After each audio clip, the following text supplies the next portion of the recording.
नमस्कार, अटल Jharkhand YouTube channel में आपका स्वागत है। बुधवार को सूबे के पूर्व मुख्यमंत्री सह नेता प्रतिपक्ष भाजपा विधायक बाबूलाल मरंडी, बोरियो के पूर्व विधायक लोबिन हेम्ब्रम, भाजपा के जिलाध्यक्ष उज्ज्वल मंडल एवं भाजपा के कार्यकर्ताओं के साथ साहेबगंज के बरेट प्रखंड क्षेत्र के सिद्धू कान्हू की पवित्र भूमि भोगनाडी पहुँचे, जहाँ उन्होंने सिद्धू कान्हू के वंशज मंडल मुर्मू एवं परिवारों से मुलाकात कर हालचाल से अवगत हुए। तत्पश्चात सिद्धू कान्हू पार्क में पहुंचकर सिद्धू कान्हू, चांद भैरव एवं फूलो झानो की प्रतिमाओं पर माल्यार्पण किया। यहां पर पत्रकार प्रतिनिधियों से बात करने के पश्चात भोगनाडी गांव के मांझी स्थान में पूजा अर्चना करने हेतु प्रस्थान किया। यहां पर पत्रकारों से वार्तालाप के दौरान बताया कि पिछले 30 जून के बाद मैं पहली बार भोगनाडी में सिद्धू कान्हू की प्रतिमाओं पर माल्यार्पण हेतु यहाँ पर पधारे हुए हैं। बीते 30 जून को हूल दिवस के अवसर पर जो झड़प की घटनाएं हुई थी, इसे सुनकर मुझे बहुत दुख हुआ।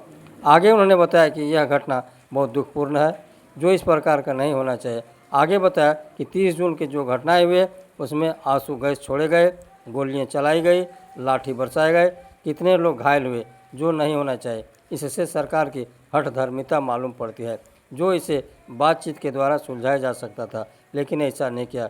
मुझे इस बात से खुशी लगता है कि इतना होने के बाद भी ये लोग अपने कर्मों पर डटे रहे, भागे नहीं। उन्होंने कहा कि सभी पार्टी के लोग यहाँ पर कार्यक्रम के लिए आते हैं, जो सबों को जगह मिलना चाहिए, जो सभी लोग अपना कार्यक्रम पर करते आ रहे हैं। लेकिन बीते 30 जून को जो घटना हुई है, बड़ी दुख की बात है, क्योंकि महापुरुष किसी व्यक्ति विशेष की नहीं होती। उनके कार्यक्रम में सबों को अधिकार मिलना चाहिए। इसके बाद हाल में ही गोड्डा में भाजपा नेता सूर्या हाजदा के एनकाउंटर पर उन्होंने आगे क्या कहा। वीडियो का आगे देखने के लिए चैनल को सब्सक्राइब करें, लाइक करें, ताकि हमेशा नोटिफिकेशन मिलता रहे। आगे देखते रहिए। 30 जून के बाद 30 जून में तुम आए नहीं थे यहाँ पर। हम 30 जून के बाद पहली दफ़ा हम साहेबगंज जिला आए थे, तो हमें लगा कि एक बार सिद्धू कान्हू, चांद भैरव, फूलो झानो यानी उन शहीदों के स्थल पर आकर के पुष्पमाला चढ़ाते, पुष्प अर्पित करते, और इसलिए मैं आज यहाँ आया हूँ।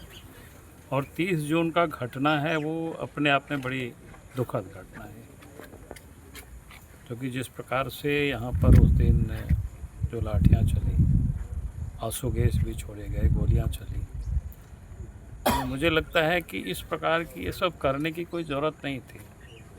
इसको कहते हैं कि सरकार की जो प्रशासन की हठ धर्मिता जिसको कह सकते हैं, लोगों से लोग बात कर सकते थे, सब लोग अपनी अपनी जगहों पर कार्यक्रम कर सकते थे, इसमें क्या दिक्कत है।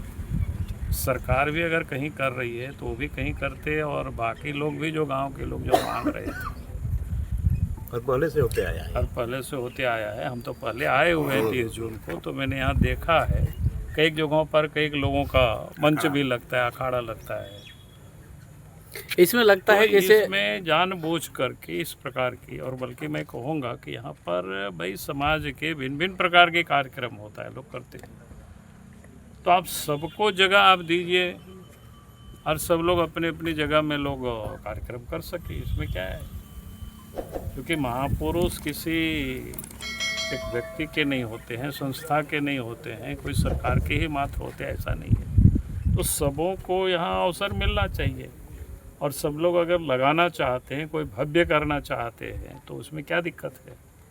तो जिसको कहते हैं कि सरकार प्रशासन की जो हठधर्मिता है, जिसको इन्होंने दिखाया, और मुझे आज प्रसन्नता इस बात की है, गांव के लोग या जो लोग लड़ रहे थे, वो लोग कोई भागे नहीं, कोई डरे नहीं, ये लोग बिल्कुल डट करके मुकाबला किया।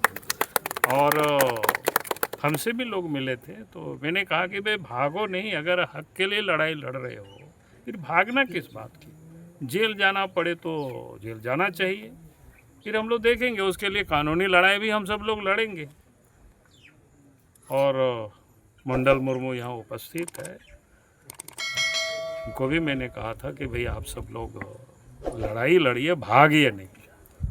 और मुझे आज ये कहने में प्रसन्नता हो रही है क्योंकि वास्तव में सिदो कान्हू वंशज की कहते उसके खून हम लोगों में भी बह रहा है और उसके तो प्रत्यक्ष खून का जो वारिस ये लोग हैं, कोई डरे नहीं। और हमें लग रहा था कि जब हम इन लोगों को कह रहे थे तो उस समय हमको लग रहा था कि शायद ये लोग डरेंगे, भाग जाएंगे। हमसे लोग पूछा भी था कि हम लोगों को कितना दिन जेल रहना पड़ेगा। हम बोले कि इसका कोई गारंटी नहीं, ये तो अदालत के ऊपर है, सरकार के ऊपर है, हम कोई गारंटी नहीं दे सकते। लेकिन लड़ाई लड़ना है तो जितना दिन भी लड़ाई होगी उतना दिन जेल रहना होगा तो रह जाएगा।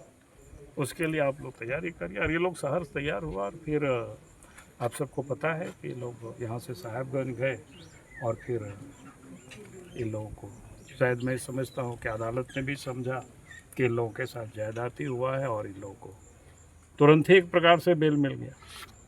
तो ये बड़ी बात है, कोई सामान्य घटना नहीं है।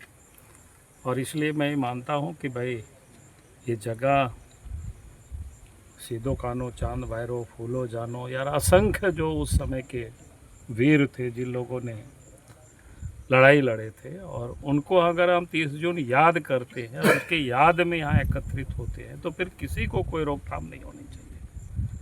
बल्कि हर संगठन को और जो भी संस्था, जो भी संगठन अगर मानता है कि भाई यहाँ हम कोई कार्यक्रम करना चाहते हैं तो फिर उनको कार्यक्रम के लिए आपको जगह आवंटित करनी पड़ेगी सुरक्षित ढंग से, और सुरक्षा की पूरी व्यवस्था करनी पड़ेगी ताकि कोई किसी प्रकार की गड़बड़ी नहीं हो।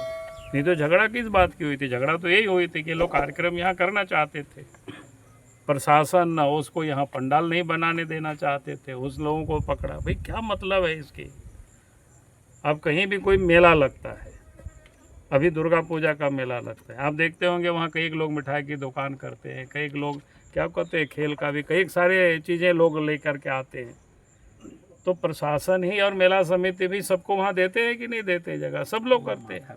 बच्चे आते हैं वो भी एंजॉय करते हैं, बड़े आते हैं वो भी करते हैं। तो कहने का अर्थ है कि जहाँ ये शहीद स्थल है, हम उन वीर सपूतों को याद करते हैं और वहाँ भी ठीक से लोग याद अगर प्रशासन और सरकार नहीं करने दे तब तो फिर रास्ता क्या बचता है? तब तो सरकार से लड़ाई का ही रास्ता बचता है। इसलिए मैं समझता हूँ कि सरकार को अच्छा, दूसरा मुद्दा भी आपके यहाँ क्षेत्र में कहने मतलब जो घटना घटी है, एक आदिवासी नेता जो सूर्या हांसदा, उनका जो अभी पुलिस की गोली में एनकाउंटर कहा जाता है, एनकाउंटर में जो उनकी मौत हो गई, तो कुछ लोग बोलते हैं कि वो तो बहुत अच्छा काम कर रहे थे लेकिन पुलिस उसको अपराधी मान रही थी और इस तरह से एनकाउंटर हुआ। इस एनकाउंटर पर आपका क्या माने अपना राय है? देखिए, पहली बात तो कि उस परिवार के लोग रांची गए थे, हमसे लोग मिले थे और फिर हमको लोगों ने पूरे सारे फ़ोटो भी हमको लोगों ने दिखाया। और उसके बाद हमारा इस साहेबगंज ज़िला से लेकर के गोड्डा ज़िला तक मेरा जितने भी संपर्क सूत्र है, पॉलिटिकल भी और पॉलिटिक्स से बाहर भी लोगों को हम जानते हैं, हमको भी लोग जानते हैं।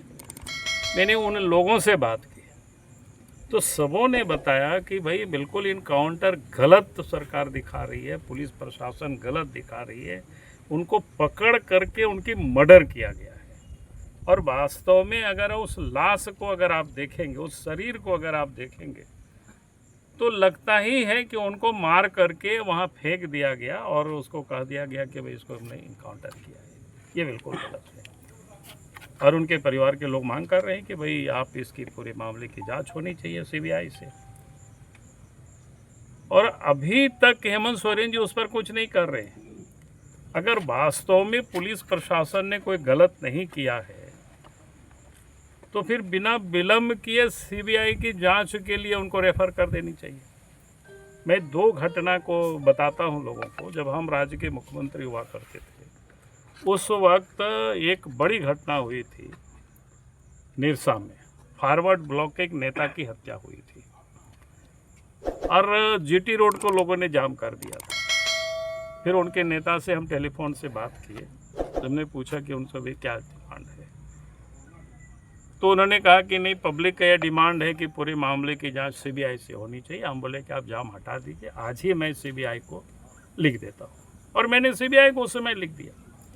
दूसरी घटना मैं बताता हूँ, हम सीएम नहीं थे उस समय, अर्जुन मुंडा मुख्यमंत्री हुआ करते थे और महेंद्र सिंह की हत्या होती है, माले के नेता, क्योंकि वो गिरिडीह जिला से आते हैं, हम भी उसी जिला से आते हैं। लेकिन माले के लोगों ने कहीं अप्रत्यक्ष रूप से जगह जगह पर बात करना शुरू कर दिया कि इस हत्या में बीजेपी के नेता हमारे रविंद्र राय जी के ऊपर लोग उंगली उठा रहे थे। फिर वहाँ एक एसपी होते थे दीपक वर्मा, उनके ऊपर भी लोग उंगली उठा रहे थे कि इन लोगों ने इनकी हत्या करवाई और लोग मांग कर रहे थे सीबीआई से जांच हो। हमने अर्जुन मुंडा जी से बात की, हम लोग के एक दिन भी आप विलम्ब मत करिए, अब सीबीआई को रेफर करिए।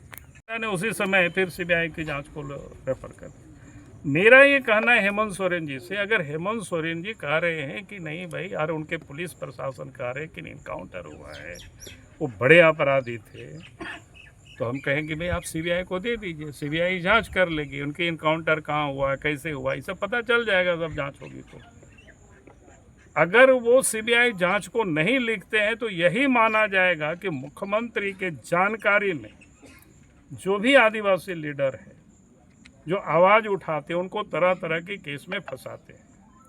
अब याद करिए 30 जून का ही मामला है, चंपई सोरेन के एक काम करने वाला लड़का आया था, उनको कहाँ गोड्डा में पकड़ करके गिरफ्तार किया और वो दिखा रहा है कि इधर से जा रहा था। यहीं पर जो लोग काम कर रहा था उन लोगों के ऊपर 1, 2, 3 केस करवाया। आपके पटना में चुनाव के समय लोग लड़ रहे थे, वहाँ भी लोगों के ऊपर केस करवा दिया काफ़ी। तो इस प्रकार से कई एक मामले हैं पाकुड़ जिला में, यानी जेएमएम के राज्य में सबसे अधिक कोई प्रताड़ित हो रहे हैं तो आदिवासी नौजवान हो रहे हैं, और उसमें भी वो नौजवान जो सरकार के विरोध में, प्रशासन के गलत कामों के विरोध में जो आवाज़ उठाते हैं, उनको या तो भिन्न भिन्न प्रकार के केस में उनको फंसा दिए जाते हैं, उनको जेल में डाल दिए जाते हैं, उनको डराया जाता है, उनको धमकाया जाता है। अब स्थिति ये है कि आज भी हम साहेबगंज में रुके थे, कॉलेज के लड़का मेरे पास आकर के मिले थे, अरे वो लोग कह रहे थे कि हम लोगों को डर लगता है। तो आदिवासी मुख्यमंत्री और कहते हैं आबोआ राज, और आबोआ राज रे जहां आदिवासी ही आज डरे हुए हैं, सहमे हुए हैं, तो आप सोच सकते हो जहां लोग स्वतंत्र होकर के लोग विचरण कर सकते थे, लेकिन आज तो यहाँ ये स्थिति है।